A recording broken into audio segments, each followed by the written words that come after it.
At nakabalik na sa Pilipinas ang imahe ng bagong santong Pilipino, si San Pedro Calungsod. Ang imahe ay nakatakdang ilibot sa iba't ibang simbahan sa bansa. Ang ulat mula kay Joseph Parafina. Walang pagsita ng tuwa ang taong bayan nang dumating sa Ninoy Aquino International Airport, Terminal 1, ang imahe ni San Pedro Calungsod mula sa Roma. Lula ng Cathay Pacific Plane mula sa Hong Kong. Ang mga tao nagwawagay-wayan, sumisigaw at puro nakangiti, larawan ng pananabik sa mahal na santo.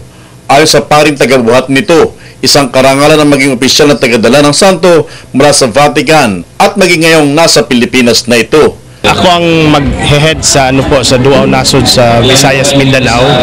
So I was also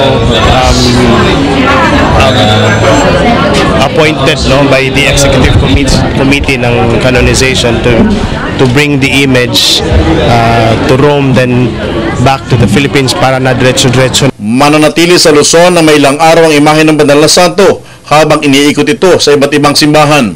Ayon sa pamunuan ng CBCP, isang malaking hamon sa pananampalatayang Kristiyano ang pagiging santo ni Calungsod, na sana'y magsilbi magandang halimbawa sa atin na magpalaganap ng kanyang iniwang magandang mensahe. Mayroong langit, una-una may langit.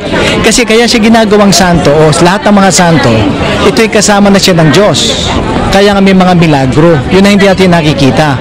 Kaya siya nagmimilagro dahil kasama na siya ng Diyos. Ang Diyos naman kaya pinapadaan sa kanya yung mga milagro. Supernatural, eka nga.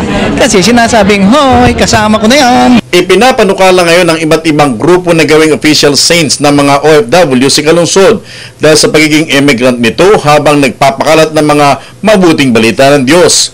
Bagay na sinasangayon na naman ng Commission on Canonization na Secretary General na si Ambassador Tita De Villa. Itong nangyari sa atin ngayon na ganyan na parang bibigyan ng paalala ang mga Pilipino na ang mga Pilipino magaling, mabuti at magaling, no?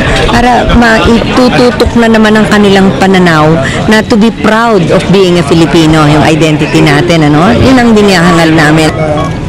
Ngayong nandito na siya, sana naman marami pa mga mananampalatayang Katoliko ang magsilbing tagasunod ng banal na santong si San Pedro Calungsod. Para sa Telebisyon ng Bayan, ako si Joseph Parafina.